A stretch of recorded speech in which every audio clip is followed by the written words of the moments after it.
मेरे सिगरेट छोड़ देने से सभी हैरान थे, जिस पर डांट फटकार और समझाने बुझाने का भी कोई असर नहीं हुआ।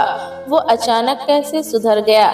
जब मेरे दोस्त इसकी वजह पूछते तो मैं बड़ी भोली सूरत बनाकर कहता, सिगरेट पीना सेहत के लिए हानिकारक है, इसलिए छोड़ दी। तुम लोग भी मेरी बात मानो और बाज आ जाओ इस गंदी आदत से। मुझे पता है मेरे फ्रेंड्स मुझ पर हंसते होंगे और यही कहते होंगे, 900 चूहे खाकर बिल्ली हज को चली।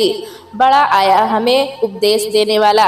मेरे मम्मी डैडी मेरे इस फैसले से बहुत खुश थे, लेकिन आपस में वे भी यही कहते होंगे कि इस गधे को ये अकल पहले क्यों नहीं आई। अब मैं उनसे क्या कहूँ, ये अकल मुझे जिंदगी भर न आती अगर उस रोज मेरे साथ वो हादसा न हुआ होता। कॉलेज में कदम रखते ही मुझे सिगरेट की लत पड़ गई थी। जब मौका मिलता हम यार दोस्त पांडे जी की दुकान पर खड़े होकर खूब सिगरेट फूंकते और फिर हमारे शहर में सिगरेट पीना मर्दानगी की निशानी समझी जाती थी। कॉलेज के जो लड़के सिगरेट पीकर खांसने लगते हम उनका मजाक उड़ाते।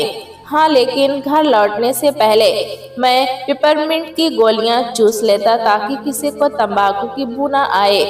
वजह ये नहीं थी कि मैं घर में किसी से डरता था, वजह सिर्फ यही थी कि घर के लोग किसी भी बात पर लेक्चर देना शुरू न कर दें, जिससे मुझे बड़ी चिढ़ होती थी। मेरी बड़ी बहन अंजलि की नाक बड़ी तेज थी। हमारे किचन में अगर कुछ जल रहा हो तो गली में दाखिला होते ही अंजलि दीदी को उसकी बू आ जाती। एक दिन मैं घर पहुंचा तो दरवाजा उसी ने खोला। वे बिल्ली की तरह नाक सिकोड़कर बोली, सिगरेट की बदबू कहाँ से आ रही है? तुमने पी है क्या? मैं पहले तो सहम गया, लेकिन फिर गुस्से से बोला, आप क्यों हर समय मेरे पीछे पड़ी रहती हैं? हमारा चौकीदार दिन भर बीड़ी फूकता है, जब हवा चलती है तो उसका धुआं यहाँ तक आ जाता है। यकीन न आए तो बाहर जाकर देख लीजिए, वो इस वक्त जरूर बीड़ी पी रहा होगा। मुझे गलत साबित करने के लिए अंजलि दीदी फौरन बरामदे में चली गईं। संयोग से चौकीदार उस समय वाकई बीड़ी पी रहा था। मुझे शक भरी नजरों से देखती हुई वे उस समय तो वहां से चली गईं, लेकिन उस दिन के बाद मैंने नोट किया कि वे मुझ पर नजर रखने लगी थी। मैं जब बाहर से लौटकर अपने कमरे में आता तब ये बात फौरन समझ में आ जाती कि मेरे कमरे की तलाशी ली गई है। अलमारी और मेज की दराजें सब टटोल गए हैं। मुझे यकीन हो गया कि अंजलि दीदी जरूर कोई सुराग ढूंढ रही होंगी ताकि मुझ पर हमला किया जा सके। पर मैंने भी कच्ची गोलियां नहीं खेली थी। अपने कमरे में सिगरेट और माचिस की डब्बी मैं भूल से भी नहीं रखता था।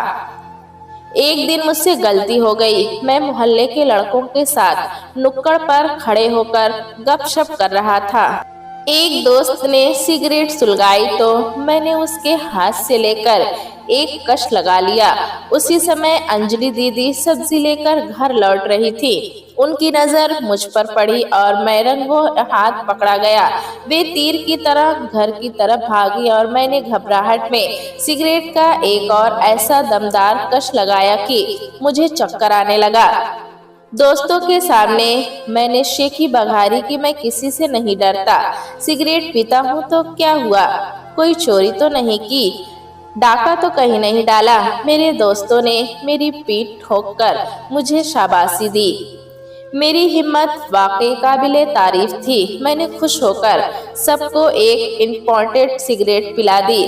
फिर मैं घर जाने के लिए मुड़ा, लेकिन कुछ सोचकर रुक गया। घर पहुंचते ही कैसा हंगामा होगा, इसका अंदाजा था मुझे। यही सब सोचकर दिन भर घर लौटने की मेरी हिम्मत न हुई।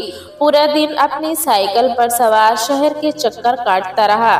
सोचा कि चलो लगे हाथ फिल्म देख डाले, लेकिन जब जेब में हाथ डाला तो पता चला कि टिकट के पैसे नहीं हैं। दोस्तों को इम्पोर्टेड सिगरेट जो पिला दी थी। शाम को अंधेरा होने के बाद मैं डरते डरते घर में दाखिल हुआ। मम्मी और डैडी बड़े कमरे में बैठे थे। उनके गंभीर चेहरों से साफ जाहिर था कि उनको अंजलि दीदी से पता चल गया था कि मैं सिगरेट पीता हूँ। वे मेरी राह देख रहे थे। मम्मी के पीछे अंजलि दीदी खड़ी थी और उनके होठों पर चिपकी हुई जहरीली मुस्कान नुकीले कांटे की तरह चुभ रही थी मुझे। मैं समझ रहा था कि डैडी अभी उठकर मेरे पास आएंगे और दो चार भारी भरकम थप्पड़ रसीद कर देंगे मुझे, लेकिन उन्होंने शांत आवाज में मुझे अपने पास बुलाकर बिठाया। हमारे परिवार में कोई किसी किस्म का भी नशा नहीं करता, न सिगरेट, न शराब और न ही तंबाकू वाला पान। फिर मुझे ये लत कैसे लगी, इस बात का बड़ा अफसोस था उन्हें। काफी देर तक वे मुझे सिगरेट के नुकसान समझाते रहे, ये कहकर डरा दिया कि एक सिगरेट पीने से इंसान की उम्र 15 दिन कम हो जाती है। मैं बड़ी विनम्रता से सिर झुकाए उनकी बातें सुनता रहा। मन ही मन ये भी सोचता रहा कि अंजलि दीदी से बदला कैसे लिया जाए। जब अदालत का समय समाप्त हुआ तब मैंने डैडी को वचन दिया कि आज के बाद मैं सिगरेट छूंगा तक नहीं। डैडी ने खुश होकर मेरी पीठ थपथपाई और 500 रुपए का नोट मेरे हाथ में थमाकर कहा, इसके फल खरीद कर ले आओ और रोज खाओ, अपनी सेहत का ख्याल रखो। अंजलि दीदी ने मिर्च लगाई। डैडी आप देख लेना, 500 रुपए ये धुएं में उड़ा देगा। अब मैंने अपने आप को वचन दिया, अंजलि दीदी को सबक सिखाकर ही रहूंगा। लेकिन वे इतनी चालाक थी कि हर बार बचकर निकल जाती। मुश्किल से 3 दिन मैंने अपने वादे पर अमल किया। मेरे दोस्त सिगरेट फूंकते तो उसकी खुशबू सूंघ कर ही मैं इत्मीनान कर लेता था, लेकिन फिर मुझसे सब्र ना हुआ और चौथे दिन पूरी डब्बी खरीदकर फूंक डाली। सिगरेट पीने वाले जानते हैं कि जब तलब लगती है तब इंसान बेचैनी से कैसे फड़फड़ाता है। कॉलेज की छुट्टियां शुरू हो गई। गर्मियों के दिन थे और लू चलती थी, इसलिए बाहर जाने का मन नहीं करता था। एक दिन दोपहर में जब सब सो रहे थे, मौका देखकर मैं चुपचाप बाथरूम में चला गया। अंदर से कुंडी लगाई और सिगरेट सुलगा ली। बड़े आराम से कमोड पर बैठकर सिगरेट पीता रहा और सोचा, वाह क्या जगह ढूंढ निकाली है मैंने। लेकिन जब बाथरूम से निकलने के लिए दरवाजा खोलने लगा तो दिल धक से रह गया। किसी ने बाहर से कुंडी लगा दी थी। हमारे बाथरूम का एक दरवाजा आंगन की तरफ भी खुलता है। मैंने वो खोलना चाहा, लेकिन उसकी भी बाहर से कुंडी लगी हुई थी। दरवाजा खटखटाकर मैंने जोर से पुकारा तो बाहर से अंजलि दीदी की आवाज आई, बदतमीज, तुम कभी नहीं सुधरोगे। तुम्हारी ये हिम्मत कि घर में भी सिगरेट पीना शुरू कर दिया। अब डैडी ही आकर खोलेंगे ये दरवाजा। मैंने बहुत मिन्नत की, माफी मांगी, कसमें भी खाई, लेकिन दीदी का दिल नहीं पसीजा। मदद के लिए मैंने मम्मी को भी पुकारा, लेकिन उन्हें भी मुझ पर तरस नहीं आया। चीख कर बोली, तेरी यही सजा है। शाम को डैडी ने घर लौटकर जब दरवाजा खोला तब तक मैं बाथरूम की गर्मी से निढाल हो चुका था। इस पर डैडी ने आ देखा ना ताव गिनकर पूरे 4 थप्पड़ मेरे मुंह पर जड़ दिए। 1 घंटे तक मम्मी की डांट सुननी पड़ी सो अलग। सिर्फ अंजलि दीदी ही नहीं, पूरा घर मेरा दुश्मन बन चुका था। उन्होंने सोचा कि इतने थप्पड़ खाने के बाद अब मैं सुधर जाऊंगा, लेकिन मैं भी बहुत जिद्दी हूँ। तपती हुई धूप में घर से बाहर जाकर सिगरेट फूंकता रहता। एक दिन डैडी ने मुझे रास्ते के किनारे सिगरेट पीते हुए देख लिया। उसी वक्त मुझे गाड़ी में बिठाकर अपने साथ ले गए और घर से थोड़े फासले पर गाड़ी रोककर वे बोले, लोग सारी जिंदगी सिगरेट पीने के बाद भी ये आदत छोड़ देते हैं, फिर तुम क्यों नहीं छोड़ सकते ये गंदी आदत। तुम्हें जो चाहिए वो तुम्हें मिलेगा, बस तुम सिगरेट पीना छोड़ दो। उसी समय सामने वाली सड़क पर चमचमाती हुई मोटर बाइक आकर रुकी। ललचाई नजरों से बाइक को देखते हुए मैंने डैडी से कहा, मुझे मोटर बाइक दिला दीजिए, मैं सिगरेट पीना छोड़ दूंगा। मुझे पूरा यकीन था कि डैडी इनकार कर देंगे, लेकिन मैं हैरत से चक्कर खा गया जब डैडी ने बड़े ही शांत लहजे में कहा, अगर तुम इसी शर्त पर सिगरेट छोड़ोगे तो मुझे तुम्हारी ये शर्त भी मंजूर है। जिस दिन मोटरबाइक मेरे हाथ आई उस दिन अपने दो यारों को साथ बिठाकर पूरे शहर में उड़ता फिरा और फिर जश्न मनाने हम पांडे जी की दुकान पर पहुंच गए। कोल्ड ड्रिंक के बाद सिगरेट और पान के बाद फिर सिगरेट। बुरा भी लग रहा था कि डैडी को धोखा दे रहा हूँ, लेकिन फिर अपने मन को समझाया कि बस ये आखिरी सिगरेट है, इसके बाद कभी नहीं पीऊंगा। लेकिन फिर हर सिगरेट आखिरी सिगरेट बनती गई और ये सिलसिला चलता रहा। मम्मी और डैडी अंजलि दीदी की शादी को लेकर काफी चिंतित रहा करते थे। मैं भी दुआएं मांगता था कि ये बला जल्द से जल्द टले ताकि मुझे भी आज़ादी मिले। चंद महीनों की तलाश के बाद एक मुनासिब रिश्ता आया और अंजलि दीदी का ब्याह तय हो गया। हमारे घर में ये पहली शादी थी, इसलिए खूब धूम मची हुई थी। ब्याह के लिए जेवरात और कपड़ों की खरीदारी शुरू हो गई। उस गहमा गहमी और खुशी के माहौल में मेरा जुर्म सब भूल गए। अंजलि दीदी भी मुझसे हंस हंस कर बात करने लगी थी। छोटे बड़े हर काम के लिए मेरी खुशामद करती। कभी चंदू भाई टेलर तो कभी ममन भाई सुनार के पास जाना होता और मैं दौड़ दौड़ कर वे सारे काम कर देता।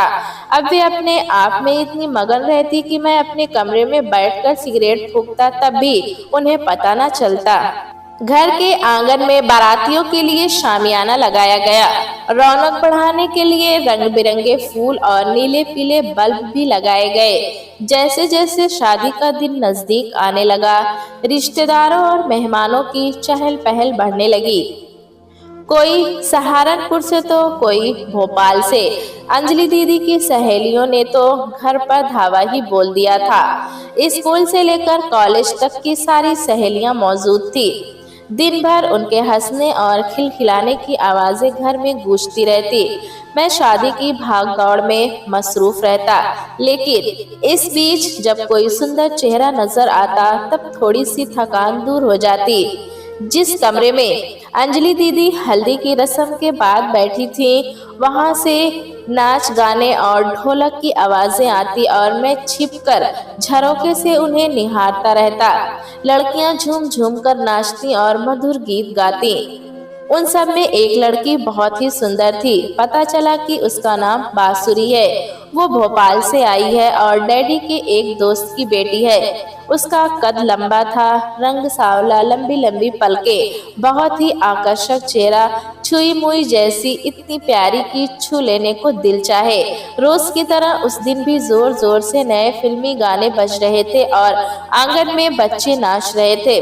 बच्चों ने जिद की तो मैं भी उनके साथ नाच में शामिल हो गया। नाचते नाचते मैं खो गया और मन की आंखों से सोचने लगा कि बांसुरी इन गानों पर नाचती हुई कैसी दिखेगी। अचानक किसी की आवाज आई, ओ भाई साहब, ये क्या कर रहे हैं? मैंने आंखें खोलकर देखा तो चौंक पड़ा। बांसुरी मेरे सामने खड़ी थी। मैंने सोचा कि मैं सपना देख रहा हूँ और मैंने फिर से आंखें बंद कर ली।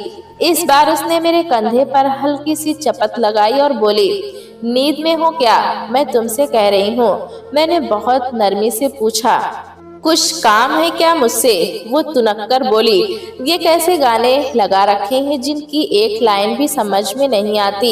यूं लगता है जैसे दिवाली के पटाखों से डरकर कोई कुत्ता भौंक रहा है। मीठे मीठे पुराने गाने बजाओ और ये जो नए गाने हैं ना, ये तुम अपनी शादी में बजाना।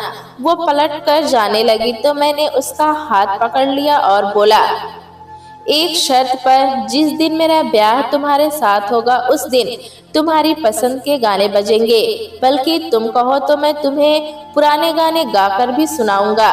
उसने घूर कर देखा और मेरा हाथ झटक कर वो भाग गई, लेकिन फिर दरवाजे के पास जाकर मुड़ी और मुस्कुराकर मुझे देखने लगी। मेरा दिल इतनी जोर से धड़का जैसे अभी उछलकर बाहर आ जाएगा। ये दिल कमबख्त है ही ऐसी चीज जरा सी खुशी मिली नहीं कि धड़कने लगता है, वो भी जोरों से। जब पुराने गीत बजने लगे तब मैं उसे झरोके से छिप छिप कर देखता रहा। वो बार बार कनखियों से मुझे देखती और लहरा लहरा कर नाचती रही। उसने महफिल में ऐसा रंग जमाया कि मम्मी ने कहा, तेरा ब्याह जल्द हो जाए और ऐसा पति मिले जो तुझे हमेशा खुश रखे। वो मेरी तरफ देखकर धीरे से मुस्कुराई और उस रात मैं उसी के सपने देखता रहा। सपने में वो मेरी दुल्हन थी और मैं उसका दूल्हा। अगले दिन बड़ी चहल पहल थी। अंजलि दीदी का ब्याह होना था। घर के पिछवाड़े हलवाई खाना बना रहे थे। डैडी ने मेरी ड्यूटी वहाँ लगा दी थी। बांसुरी अचानक वहाँ आ धमकी और मुझे देखकर बोली, अंजलि दीदी का संदेशा लाई हूँ तुम्हारे लिए। उन्होंने कहा है नमक मिर्च का ख्याल रखना, अगर जरा भी ऊंच नीच हो गई ना तो तुम्हारी खैर नहीं। बासुरी की आवाज में ऐसी खनक थी कि वो गाली भी दे दे तो मीठी ही लगे। मैंने मुस्कुराकर पूछा, तुम्हें खाना पकाना आता है या नहीं? उसकी भवें तन गई, क्यों पूछ रहे हो? मैं शरारत से बोला, बड़ी खास वजह है इसीलिए पूछ रहा हूँ। वैसे तुम्हें ये भी बता दूं कि अगर तुम्हें खाना पकाना नहीं भी आता तो तब भी चिंता की कोई बात नहीं। जब हमारा ब्याह हो जाएगा तब इन बेचारे हलवाइयों को अपने घर में नौकरी दे देंगे तो इनकी रोजी रोटी का बंदोबस्त भी हो जाएगा। वो जोर से हंसी। तुमसे ब्याह करे मेरी जूती। बैंड बाजे के साथ बारात आई तो हर कोई दूल्हे को देखने बरामदे में ही आ गया। धक्का मुक्की और आपाधापी में पता ही नहीं चला कि बांसुरी चुपके से आकर कब मेरे पास खड़ी हो गई। नरम नरम गुदाज जिसमें मेरी बाह से टकराया तो मैंने चौंक कर उसे देखा, लेकिन वो ऐसी अनजान बन गई जैसे उसने मुझे देखा ही ना हो। मौके का फायदा उठाकर मैंने उसका हाथ मजबूती से अपने हाथ में ही पकड़ लिया। पहले तो उसने अपने दोनों हाथ अपने दुपट्टे में छिपा लिए, फिर मेरे बाजू पर ऐसी खतरनाक चुटकी काटी कि मेरे मुंह से आह निकल गई। समय अपनी गति से चलता रहा। शामियाने में पंडित जी के मंत्र गूंजने लगे। ब्याह के फेरों का समय हो चला था। अपनी सहेलियों से घिरी अंजलि दीदी धीरे धीरे शामियाने की ओर बढ़ने लगी। जरीदार साड़ी और गहनों में लिपटी हुई कितनी सुंदर लग रही थी मेरी दीदी। मैं उन्हें एक टक देखता ही रहा और ये सोचकर कि अब वे इस घर से चली जाएंगी मेरी आंखें डबडबा गई। उन्होंने मुझे मम्मी डैडी से बहुत डांट खिलाई थी, पिटवाया भी था मुझे, ताने भी दिए थे, लेकिन हैं तो आखिर मेरी बहन ही। अचानक डैडी की आवाज मेरे कानों में गूंजी, ये क्या हुलिया बनाकर रखा है तुमने? अभी तक तैयार नहीं हुए? जाओ कपड़े बदल कर जल्दी आओ। मैं सरपट अपने कमरे की तरफ भागा। कमरे में दाखिल होते ही मैं ठिठक गया। बांसुरी अलमारी के आईने के सामने खड़ी होकर जेवर पहन रही थी। मुझे देखकर वो जरा भी नहीं चौंकी, बल्कि डांट कर बोली, ये क्या मुंह उठाए चले आ रहे हो? इतनी भी तमीज नहीं कि दरवाजे पर दस्तक देकर अंदर आओ। उसे वहां देखकर मेरे होशो हवास तो जैसे गुम हो गए थे। वो बला की हसीन लग रही थी, जैसे आसमान से उतरकर कोई अप्सरा धरती पर आ गई हो। मैं बेशर्मी से उसे घूरता रहा और मैंने पहली बार देखा कि वो भी कुछ सकपका सी गई है। मैं धीरे धीरे उसके नजदीक गया और घुटी हुई आवाज में बोला, तुम कितनी सुंदर लग रही हो। मैंने आज तक इतनी सुंदरता कभी नहीं देखी। अपनी तारीफ सुनकर उसके चेहरे पर हल्की सी मुस्कुराहट आ गई। वो अपनी जगह से नहीं हिली, बस मेरी आंखों में आंखें डालकर मुझे देखती रही। बेखुदी के आलम में मैं उसकी ओर खिंचा चला गया, इतने पास कि उसकी गर्म सांसें अपने गालों पर महसूस करने लगा। उसके होंठ धीरे से खुले और उसने अपनी आंखें मूंद ली। मेरे शरीर में कपकपी सी होने लगी। ऐसी कैफियत मैंने पहले कभी महसूस नहीं की थी। मैंने अपने दोनों हाथ उसके कंधों पर रखे और मैं उसके होठों को चूमने ही वाला था कि वो अचानक पीछे हटी। तुम सिगरेट पीते हो? पहले तो मेरी समझ में नहीं आया कि वो बोल क्या रही है। मैं हक्का बक्का सा उसे देखता रहा और वो गुस्से से बोली, दूर हटो मुझसे, नफरत है मुझे सिगरेट पीने वालों से। कितनी गंदी बदबू आ रही है तुम्हारे मुंह से। मैं इस अचानक हमले से संभल भी नहीं पा रहा था कि वो कमरे से बाहर चली गई और मैं सिर झुकाए शर्मिंदा सा वहीं खड़ा रह गया। अगले दिन वो भोपाल वापस चली गई। वो दिन और आज का दिन मैंने सिगरेट कभी नहीं पी। आज भी जब कोई मेरे सामने सिगरेट सुलगाता है तो मेरा मन करता है कि उसके हाथ से सिगरेट छीनकर दो कश लगा लूं, लेकिन अब ये मुमकिन नहीं, क्योंकि उस हादसे के बाद जब मैं बांसुरी से मिलने भोपाल पहुंचा तो बांसुरी इसी शर्त पर मुझसे शादी करने के लिए राजी हुई कि मैं सिगरेट कभी नहीं पीऊंगा। अब आप ही बताइए, जिस लड़के को पाने की खातिर मैंने अपना दिलो जान कुर्बान कर दिया था, उसकी खातिर क्या मैं सिगरेट की कुर्बानी नहीं दे सकता? प्यारे दोस्तों, कहानी कैसी लगी हमें कमेंट में ज़रूर बताएं। चैनल पे नए हैं तो एक लाइक और सब्सक्राइब करना ना भूलें।